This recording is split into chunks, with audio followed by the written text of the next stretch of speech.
name is Rachel Carr. I'm a plant-based chef, and today I'm going to be sharing with you one of my favorite vegan chocolate dessert recipes. We're going to be making chocolate-covered date caramel truffles. This recipe is 100% plant-based, completely free from refined sugars, and also extremely decadent. So let's get started. Start by adding 40 dates, 1/4 cup of coconut oil,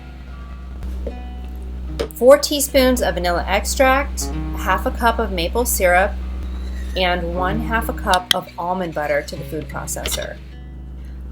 I'm making this in 2 batches, which means I'm putting half of all of the ingredients into the food processor first, and then I'm going to process them, and then I'm going to do the other half.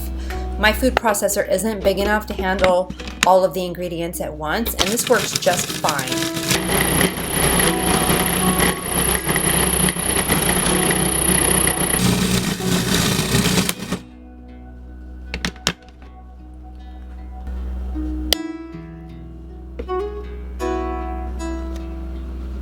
Next, you're going to put the date caramel mixture into a parchment-lined bread pan, and you're going to compress it and spread it out as evenly as possible into the pan.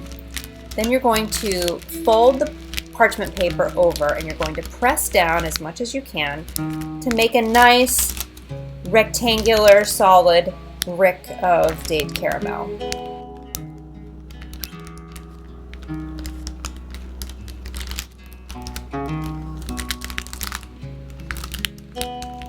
Next, you're going to take this mixture in the pan and you're going to put it into your freezer for at least 2 hours. Once the 2 hours are up, you can take it out and, using the parchment paper to get a little bit of leverage, remove the date caramel from the pan. I'm using a silicone pan here, as you can see, and it does kind of make it a little bit easier to get things out, because this date mixture is a little bit sticky and hard to work with. Once you get the caramel out of the pan, you're going to carefully remove the parchment paper from the rectangle of the date mixture. And you want to do this very carefully because you don't want any little pieces of paper sticking to it, because it is such a sticky substance.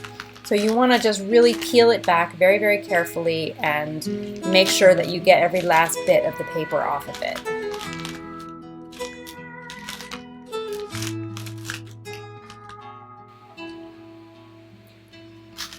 Once you have the paper completely off, you're going to slice the brick of date caramel into about 3/4 inch wide strips. And you're going to slice the entire loaf. One of the reasons why we want to freeze this before taking this step is because it's much easier to work with when it's right out of the freezer. As you can see, even when it's been frozen, it's still pretty sticky and tough to work with, but you can manage it.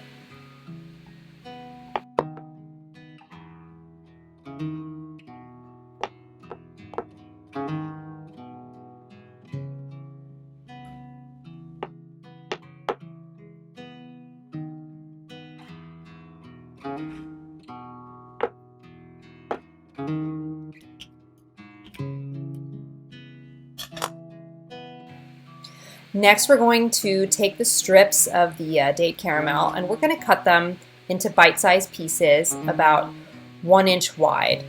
You can make these any size you like, but I'm trying to make them about the size of the kind of chocolates that you get on Valentine's Day. As you can see, it's quite sticky, so you want to transfer these as quickly as possible to a parchment-lined baking sheet, and you want to hold them in the freezer until you're ready to coat them in chocolate. Next, we're going to carefully melt 16 ounces of dark baking chocolate in a double boiler, just until it's melted and liquidy.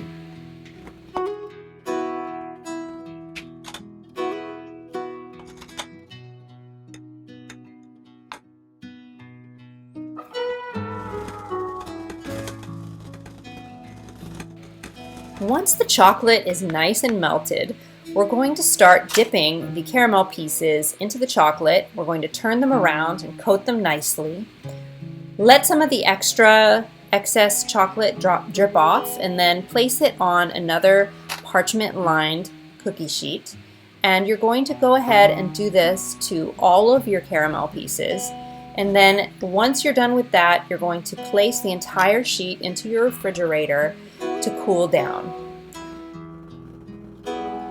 Once the chocolates have set, you're going to want to trim any excess chocolate that pooled up around the bottom of the truffles.